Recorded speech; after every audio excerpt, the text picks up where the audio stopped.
এমন একজন নবী যাকে হাজারো বাঘের সামনে ফেলে দেওয়া হয়েছিল। এটা ওই সময়ের ঘটনা যখন বাবিলের বাদশাহ হুকুম দিয়েছিল হযরতে দানিয়ালকে সিংহের গুহায় ফেলে দেওয়ার জন্য। সিংহের গুহা ছিল এক গভীর কূপ, যেখানে ক্ষুধার্ত সিংহগুলোকে রাখা হতো। এটাই ছিল মৃত্যুর সবচেয়ে ভয়ঙ্কর শাস্তি, কারণ দানিয়াল আলাইহিস সালাম মূর্তি পূজা করতে অস্বীকার করেছিলেন। তিনি শুধু আল্লাহকে সিজদা করতেন।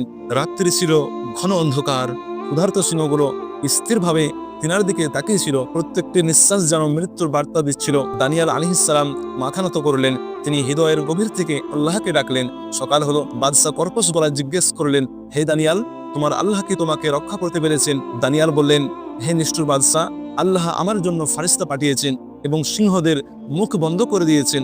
ক্ষুধার্ত সিংহগুলো তিনার পায়ের সঙ্গে লেগেছিল, যেন বন্ধুর মতো।